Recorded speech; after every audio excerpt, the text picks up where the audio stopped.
नमस्कार, मेरा नाम है आयुषी गुप्ता। सोना चांदी की अगर हम बात कर ले तो साल 2026 में पहले महीने में ही हमने देखा कि किस तरीके से उतार चढ़ाव देखने को मिले। एक तरफ हमने देखा सोना चांदी के भाव लगातार बढ़ते चले गए, तो एक तरफ कम भी हुए, फिर उछाल देखने को मिला। आखिर इसके पीछे क्या वजह है, हमने कई बार इसके बारे में चर्चा भी की है, लेकिन आज आपको बता दें इस हफ्ते 94,000 जो चांदी है वो गिर करके 2,45,000 पर आ गई है।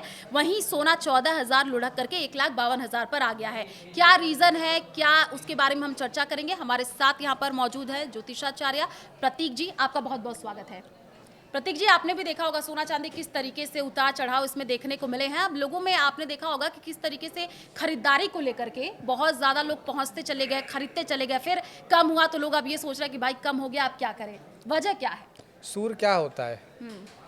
सूर्य चमकता है ना, और सोना भी। चमक, बिल्कुल। और 2026 का जब सम करते हैं, एक आता है एक साल किसका? सूर्य का। तो अगर सोना अब नहीं चमकेगा तो भैया कब चमकेगा?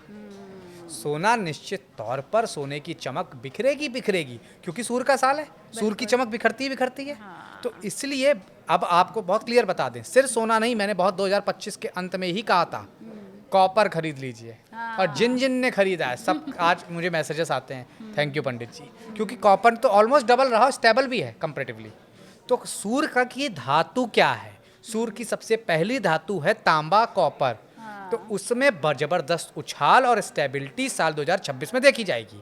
अगली धातु जिस पर डुअल राज होता है, बृहस्पति का भी होता है और सूर्य का भी होता है सोने पे, तो इसलिए सोना भी चमकेगा, लेकिन सोना तांबा जितना बेहतर नहीं रहेगा। अप एंड डाउन जो हुए वो होंगे, लेकिन निश्चित तौर पर 1,80 से 2 लाख इस साल के अंत तक सोना जा सकता है। ओके, ये बहुत क्लियर प्रेडिक्शन कर रहा हूँ। ठीक है। दूसरी चीज, चांदी। सूर्य के साथ सूर्य की रानी कौन? चंद्रमा। तो मैं पहले भी कह रहा था चांदी बहुत उछलेगी, और चांदी तो कहाँ 4.5 लाख से वापस आई है। तो चांदी ने तो बहुत नुकसान, कंगाल भी कराया तो मालामाल भी कराया था। चांदी में आपको निश्चित तौर पर जो ये टाइम है, मैं कह सकता हूँ जो आपने भी फिगर बताए हैं, यहाँ से सोना चांदी कम नहीं हो रहा है 2026 में। तो जिनको ये डर हो गया ऐसा ना हो चांदी 1.25 लाख हो जाए, वो दिन बीते रहे भैया, वो दिन नहीं आने वाले। सोना चांदी का जो मिनिमम है, आप ये मान लीजिए 1,40 सोना रहेगा इस साल, और 2 सवा 2 के आसपास चांदी, ये मिनिमम है। तो जो यहाँ पे खरीद रहे हैं, जो ज्योतिष के आधार पे जितना मैं समझ रहा हूँ, इन सबको लाभ होगा। हाँ, जल्दबाजी कभी नहीं करनी, क्योंकि अगर देखा जाए स्टेबल है इस समय कोई तो तांबा ही है। अब एक और धातु की चर्चा करेंगे जो कि ना कोई चैनल कर रहा, ना कोई ज्योतिषी कर रहा है, सब भाग रहे हैं सोने चांदी के पीछे। पीतल। पीतल। पीतल अगेन बृहस्पति ही प्राइम है उसके प्राइमरी, लेकिन सेकेंडरी सूर्य, हर धातु के प्राइमरी ग्रह और सेकेंडरी ग्रह होते हैं। तो पीतल भी आसमान छुएगा। पीतल के भी दाम, ब्रास के भी दाम भागेंगे। तो ये चारों धातु जहाँ पे इंस्टेबिलिटी सोना और चांदी में रहेगी, लेकिन स्टेबिलिटी कॉपर और ब्रास मतलब पीतल में रहेगी। ये साल सूर्य का है, और जो जो चीज़ चमक बिखेरती है, जहाँ जहाँ चमक बिखेरती है, चाहे वो मीडिया हो, चाहे आयुषी जी आपका काम हो, वो सब चमकेंगे। सूर्य का काम ही है चमकाना। ये आपने बहुत अच्छी बात बताई है, क्योंकि आप देखिए हमने देखा सोना चांदी किस तरीके से बढ़ता दाम चला गया, फिर थोड़ा कम भी हुआ। लेकिन जो आपने बहुत अच्छी बात बताई कॉपर की, हमने देखा कि अलग मेटल को भी लोग खरीदने के लिए भागते हुए नजर आए। और आपने कहा कि जैसे 2025 में आपने ये प्रिडिक्ट भी किया था। लेकिन एक और बात क्लियर कीजिएगा, क्योंकि इसके पीछे जियोपॉलिटिकल रीजन भी बताया जा रहा है प्रतीक जी। इंटरनेशनल आप देखिए किस तरीके से जो वॉर छिड़ा हुआ था, और कहा यह जा रहा था जो निवेशक थे वो क्या है कि यहाँ पर पैसे अब ज्यादा लगाना चाह रहे थे, फिर उन्होंने निकाल लिया, ये रीजन भी रहा। ज्योतिष शास्त्र का पहला सूत्र है देश दशा काल। हाँ। अब जैसे कि आयुषी जी, जो लोग अफ्रीका में पैदा होते हैं सब डस्की कलर के होते हैं, और जो लंदन या ब्रिटेन में पैदा होते हैं सब गोरे होते हैं। तो क्या मतलब, उन लोगों के ग्रह अच्छे नहीं होते हैं? अफ्रीका वालों के होते हैं ना। ये देश दशा काल का फर्क है। यही देश दशा काल में आपको समझा रहा हूँ, जो जियोपॉलिटिकल आप टर्म कह रही हैं अपनी लैंग्वेज में, ये देश दशा काल है ज्योतिष के लैंग्वेज में। तो ये गलती थी लोगों की, जब 4.5 में उन्होंने चांदी खरीदा, वो जियोपॉलिटिकल रीजन था। अब उस तरह के रीजन कम बनेंगे, अब उस तरह के रीजन में ठहराव आएगा, उसकी वजह से दिक्कतें थी। तो जब भी जियोपॉलिटिकल रीजन ज़्यादा ऊंचाई पे हो, नहीं खरीदना चाहिए। जब वो स्टेबल हो तब हमेशा बाइंग करनी चाहिए।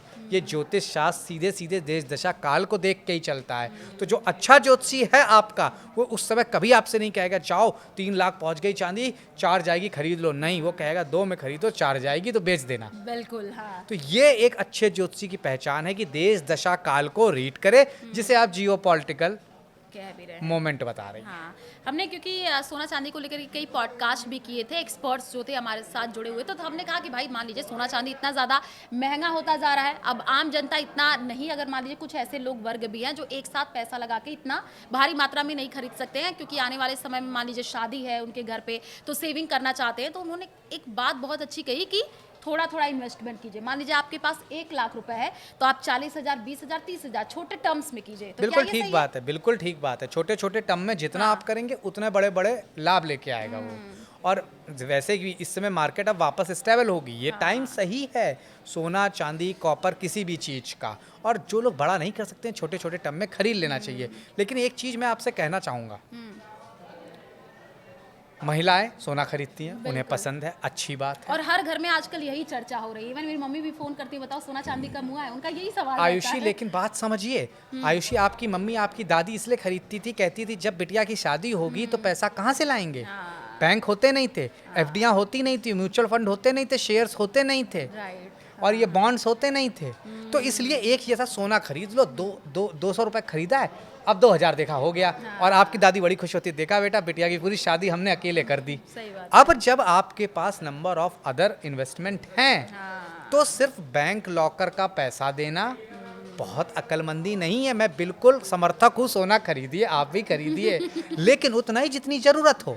क्योंकि अब अगर सिर्फ बैंक के लॉकरों में रखना है तो उसका कोई मतलब नहीं है। और ज्योतिष कहता है कलयुग के जो ग्रह हैं वो राहु हैं, बुध हैं, ये सब क्या है, चलायमान मनी। वो क्या होता है, share market, mutual funds, stocks के अलावा कमोडिटी, ये सब।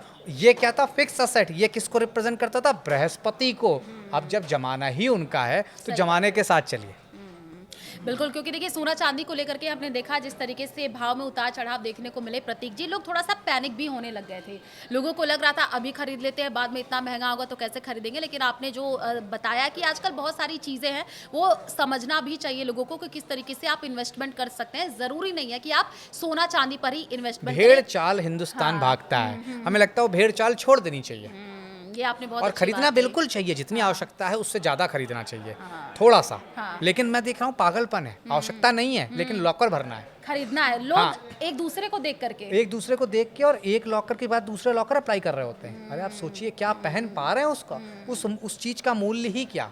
अब आपने कोट पहना हुआ है, आप पूरी ज़िंदगी से पहने ना बस देखती रहें कि मेरे अलमारी में टंगा है, उसका क्या प्रयोग। सिर्फ और सिर्फ आप इन्फ्लेशन कर रहे हैं। और जिस आम आदमी तक पहुंचना चाहिए वो नहीं पहुंच रहा है, क्योंकि 1.5 लाख रेट इसीलिए है क्योंकि डिमांड है। डिमांड है, सही बात है। और जितनी डिमांड है उतना ही हमने देखा कि लोग दुकानों पर भीड़ भी उतनी ज़्यादा ही नजर आ रही थी, खरीदने के लिए लोग भाग भी रहे थे। एक लास्ट सवाल ले लेते हैं सोना चांदी को लेकर के, क्योंकि साल 2026 चल रहा, हमने देखा भाई सोना पहले महीने में ही कितना चमका भी, थोड़ा सा गिरावट आई, चांदी भी अपनी चमक बरकरार रखती हुई नजर आई। तो क्योंकि जनवरी फरवरी चल रहा है, आने वाले टाइम में शादियों का भी सीजन है, फेस्टिवल है, तो अभी इन्वेस्टमेंट कर देना चाहिए, थोड़ा सा रुक जाना देखो चाहिए। आयुषी, पहला महीना सूर्य का, अगर उस हिसाब से देखें तो निश्चित तौर पर उछाल आई, दूसरे महीने में गिरावट रहेगी, तीसरे में स्टेबिलिटी रहेगी। अब मई जून में फिर साहलग हैं, मई जून में सोना ठीक रहेगा, कोई भागेगा नहीं। तो आप अभी भी खरीद सकते हैं, तब भी खरीद सकते हैं, बहुत मेजर फ़र्क नहीं आएगा। मेजर फ़र्क सेकंड हाफ में आएगा जब ये 180 के आसपास रीच करना शुरू करेगा। फर्स्ट हाफ मुझे दिखता है 140 से 160 के बीच का ही, जो कि मैं अपने हिसाब से निकाल पा रहा हूँ।